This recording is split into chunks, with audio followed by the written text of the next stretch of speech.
લોકભારતી ગ્રામ વિદ્યાપીઠ સણોસરામાં શ્રી મૂળશંકરભાઈ ભટ્ટ વ્યાખ્યાનમાળા અંતર્ગત વ્યાખ્યાન યોજાઈ ગયું. લોકભારતી ગ્રામ્ય વિદ્યાપીઠ સણોસરામાં શ્રી મૂળશંકરભાઈ ભટ્ટ વ્યાખ્યાનમાળા અંતર્ગત વ્યાખ્યાન યોજાઈ ગયું. કેળવણીમાં ઇતર પ્રવૃત્તિઓ અને અત્તર પ્રવૃત્તિઓ વિષય પર લોકભારતી ગ્રામ્ય વિદ્યાપીઠ સણોસરામાં યોજાયેલ વ્યાખ્યાનમાં જાણીતા લેખક અને શિક્ષણવેદ શ્રી જયેન્દ્રસિંહ જાદવે કેળવણીના અભ્યાસપૂર્ણ ચિંતન પુસ્તક કરતા કહ્યું કે કેળવણીમાં ઇતર પ્રવૃત્તિઓ માત્ર પ્રતીક કર્મકાંડ નહીં, મૂળ ચેતના જગાડે તે માટે અનિવાર્ય રહે છે. લોકભારતી ગ્રામ્ય વિદ્યાપીઠ સણોસરામાં શ્રી મૂળશંકરભાઈ ભટ્ટ વ્યાખ્યાનમાળા અંતર્ગત 19મો મણકો યોજાયો.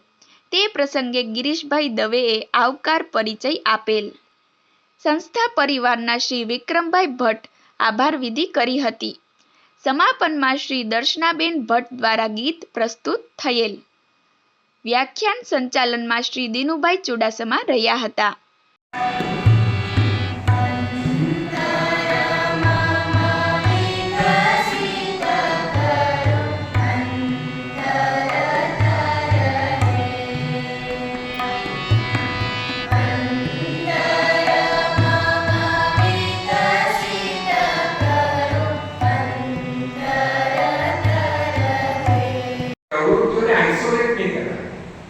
પ્રવૃત્તિઓને વિષય સાથે અનુબંધ કરો.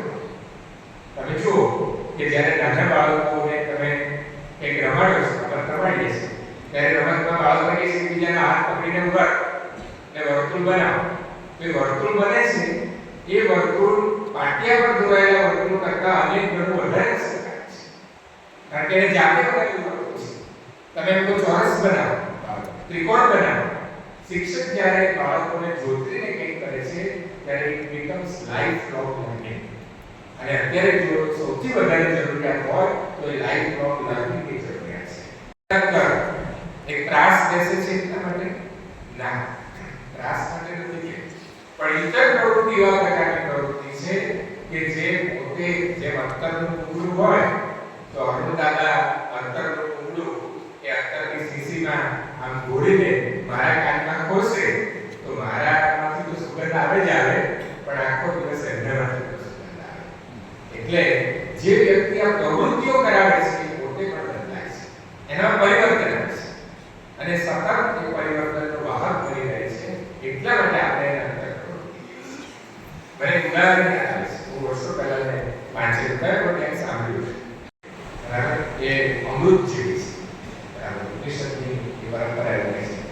વિદ્યા એ આપણને મૃત્યુથી અમરત્વ તરફ લઈ જાય છે. તો અત્યારે જરૂર બંનેની છે, વિદ્યાની પણ છે, અવિદ્યાની પણ છે. પણ અવિદ્યાથી ધીરે ધીરે વિદ્યા તરફ જવાનો રસ્તો, બરાબર, એ સાચી કહેવાની એમ મને લાગે છે.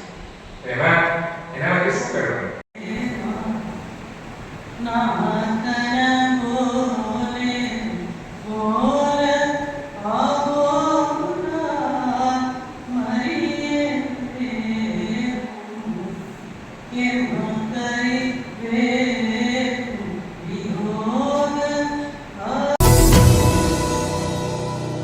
સમાજ માટે, સત્ય માટે, સત્યપૂર્ણ સમાચાર પ્રસારણ આપના મોબાઈલ પર તરત જ લાઈક કરો, શેર કરો અને સબસ્ક્રાઇબ પણ કરો. અને હા, ઘંટડી વગાડવાનું ન ભૂલશો. આભાર. સમાજ માટે સત્ય સાથે સત્યપૂર્ણ અહેવાલ, સમાચાર તથા જાહેરાત પ્રસારિત કરવા સંપર્ક સાધો. સત્યપુંજ સમાચાર પ્રસારણ, લબ્ધિ કોમ્પ્લેક્સ, તાલુકા પંચાયત સામે, સિહોર.